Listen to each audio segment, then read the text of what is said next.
अनाथ बहनों का जादुई जामुन पेड़।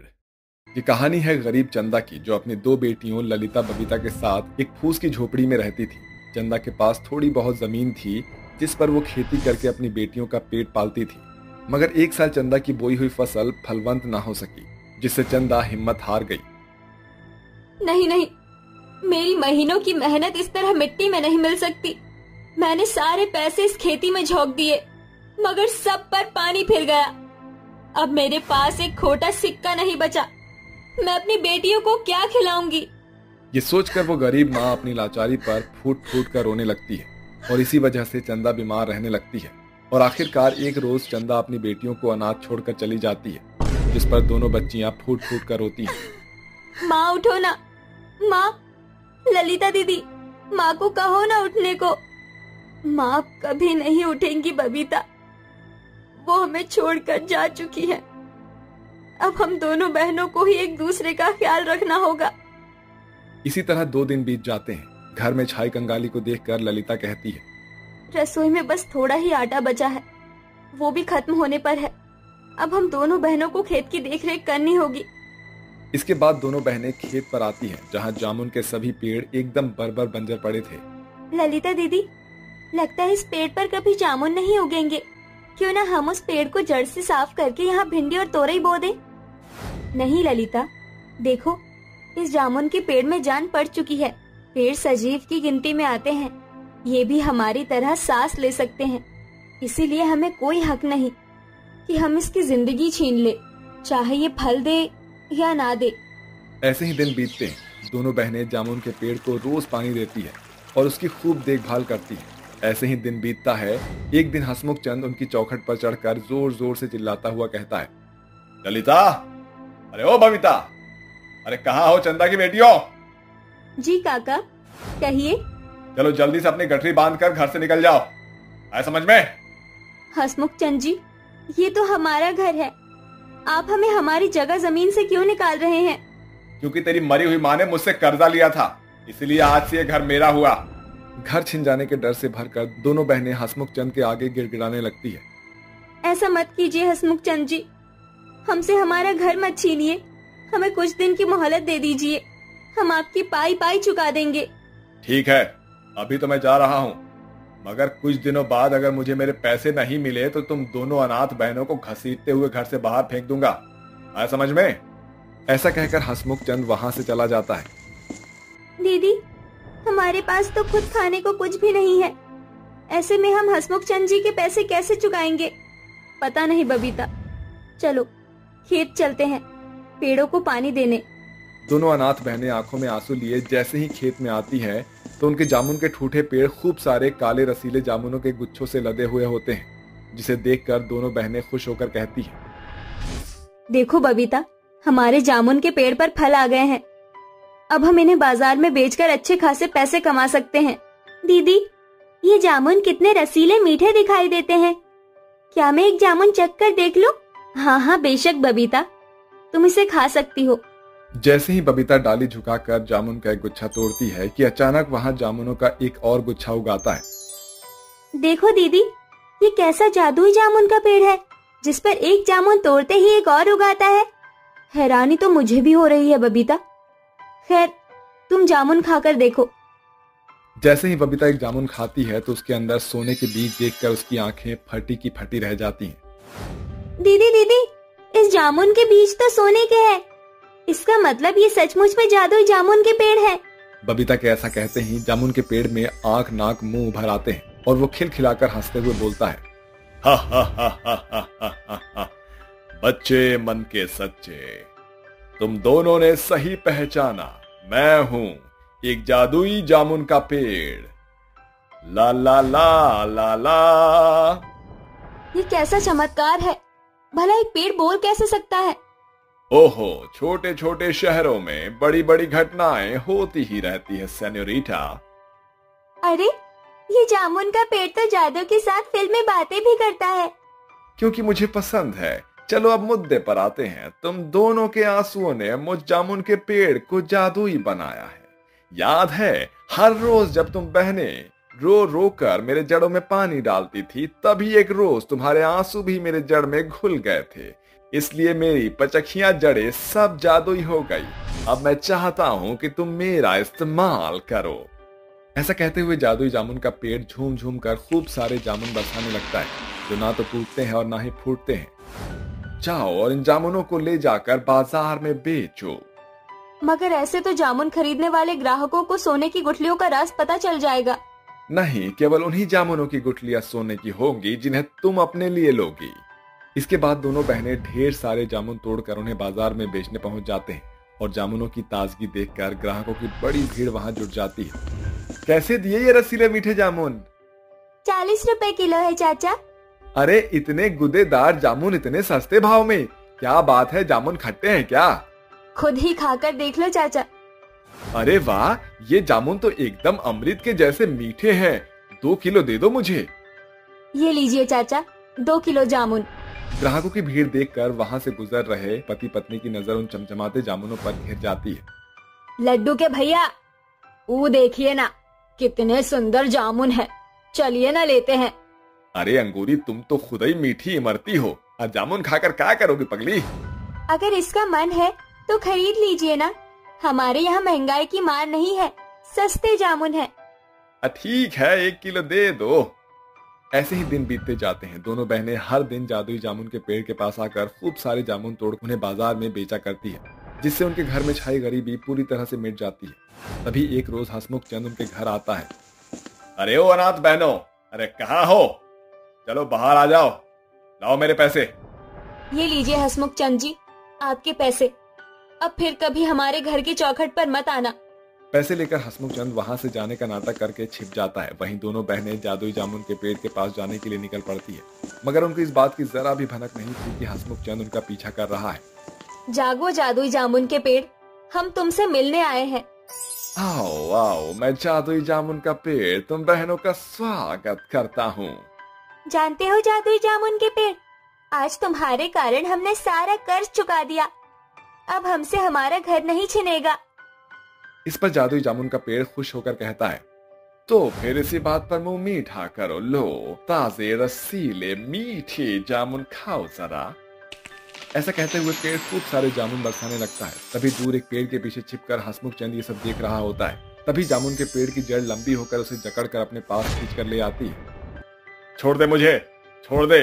अरे ओ ढीठ पेड़, मैं कहता हूँ मुझे छोड़ दे, मुझे छोड़ दे, वरना मैं कुल्हाड़ी से काट दूंगा तुझे, और फिर इन दोनों अनाथ बहनों को भी नहीं छोड़ूंगा। छोड़ दे मुझे। इन बहनों को अनाथ समझने की गलती मत करना, वरना मैं खलबली मचा दूंगा, समझ में आया तुझे? ऐसा बोलकर जादुई जामुन का पेड़ हसमुख को अच्छे से मजा चखाता है, जिसके बाद हसमुख भीगी बिल्ली की तरह भाग जाता है और ये देखकर दोनों बहनें खिलखिलाकर हंस पड़ती है। अरे वाह जादुई जामुन के पेड़, तुमने क्या खूब कमाल दिखाया। उस दिन से लेकर आज तक वो जादुई जामुन के पेड़ उन दोनों अनाथ बहनों के लिए बड़ों के साए का हिस्सा बनकर उनकी जरूरतों में खरा उतरता है। आज दोनों बहनें सुख से अपने घर में रहती हैं और साथ ही जादुई जामुन के पेड़ से गरीबों की मदद किया करती हैं। पारुल शॉपिंग करके खूब सारा होली का सामान लेकर घर लौटती है, जहां उसकी सास उसे होली का इतना सारा सामान लाते हुए देख बहुत खुश हो जाती है।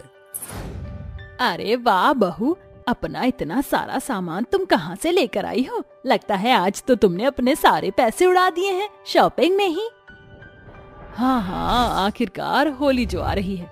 अब तुम तो जानती ही हो माँ जी, होली के इस प्यारे से त्योहार पर मैं अपने बच्चों को ऐसे कैसे छोड़ सकती हूँ। अब बिना सामान के वह अपनी होली कैसे बनाएंगे, इसलिए मैं देखो उनके लिए कितना सारा सामान लेकर आई हूँ। पारुल इतना कहती ही है कि तभी उसके दोनों बच्चे भागते हुए उसके पास आ जाते हैं। माँ आप आ गई हो, क्या लेकर आई हो माँ आप हमारे लिए? आप मेरे लिए बड़ी वाली पिचकारी लाई हो या नहीं? सबसे पहले तो आप मुझे मेरी पिचकारी दो। अरे मेरी प्यारी औलादो, चिंता मत करो, मैं तुम सभी के लिए बहुत कुछ लेकर आई हूँ। ये लो, ये सारा सामान तुम्हारे लिए ही तो है, होली पर खेलने के लिए। प्यारे प्यारे कपड़े और नई नई पिचकारियाँ, रंग बिरंगे गुलाल, जिनसे तुम होली खेलोगे।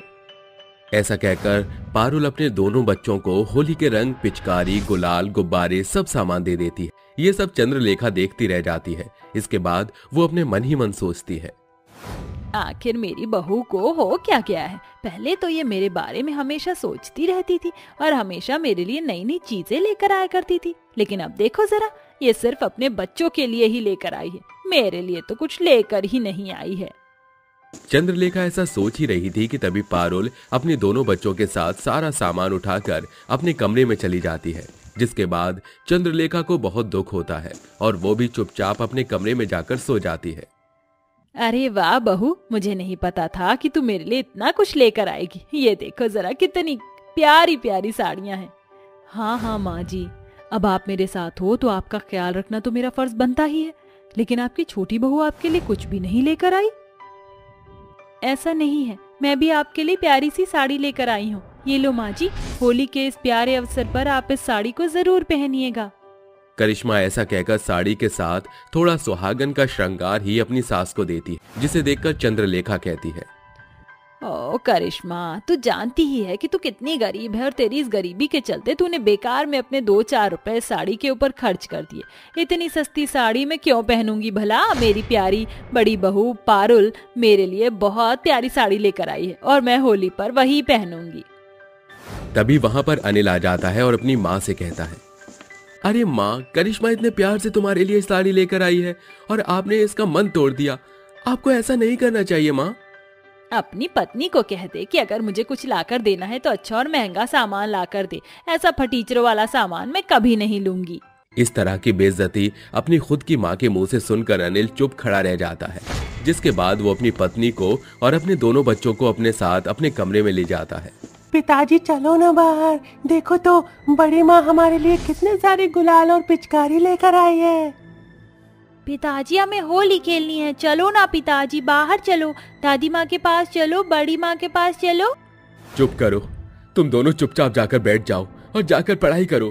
मैंने कहा ना, अब हम में से कोई भी बाहर नहीं जाएगा।